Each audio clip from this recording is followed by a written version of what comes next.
Welcome to this Christmas Eve edition of the Daily Dose Devotion. Title of today's devotion, Give Jesus Your Master Bedroom Instead of Your Garage. Now, most of us are familiar with the story of Jesus' birth. He was born in Bethlehem. He was placed in a manger. Here's some of the story found in the Gospel of Luke, chapter 2. Let's look at verse 6. It says, while they, meaning Mary and Joseph, were there, where they were in Bethlehem, the time came for the baby to be born. And she gave birth to her firstborn, a son. She wrapped him in cloths and placed him in a manger, meaning in a feeding trough located in a barn. Why there? Because there was no room for them in the inn. No room in the inn. Look, we think, how in the world could that be? We're talking about the Son of God being born, coming to this earth. How was there no room made for this family of Christ at the inn? How could they keep up the no vacancy sign when they saw Mary and Joseph coming? Don't they know the story? Don't they know? Look, the Son of God is going to be born, and they're like, sorry, we can't fit you in. Well, I want to go ahead and say this. The innkeeper, he often gets a bad rap. We look down at this guy like he's one of the most horrible people in all the world for not understanding and not making room for Jesus and not giving him his best room in the house, the place of prominence in his life. After all, the innkeeper could have had the Son of God, the Savior of the world, the King of Kings, born in his home, staying in his home. What an amazing privilege that the Lord presented to this guy. But he didn't have eyes to see. He didn't have eyes that could see the amazing gift standing right before him at his door. He was too busy. He was too distracted with life. Hey, he was trying to make a living, right? He's busy with his business. And there was all kinds of chaos going around with the census and everything happening. And so instead of noticing the amazing opportunity he had, he sent the Messiah away. And he missed it. He missed it big time.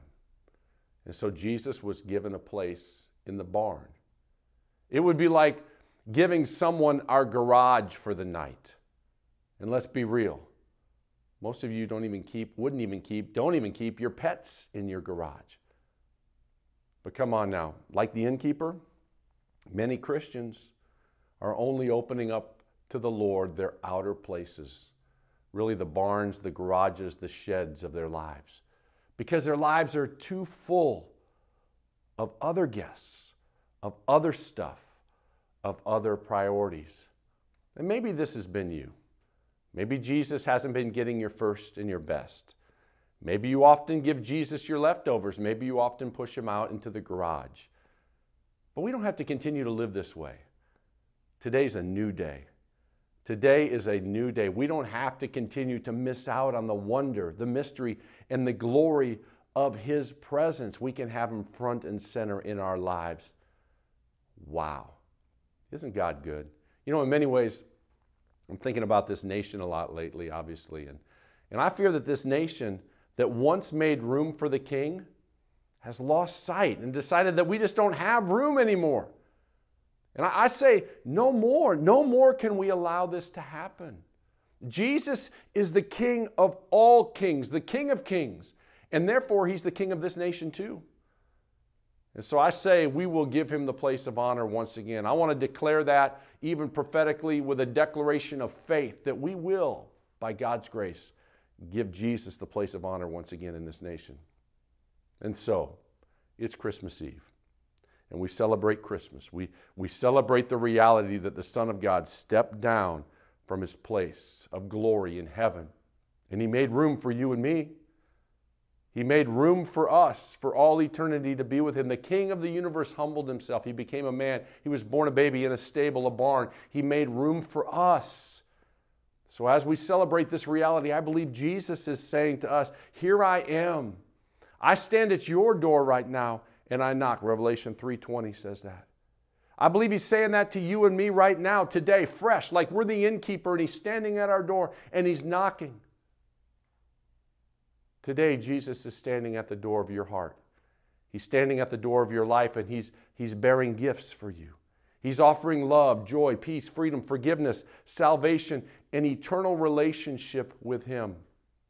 This is the story. This is the wonder. This is the glory of Christmas. Jesus made room for us, for you, for me, and He's inviting us to make room now for Him.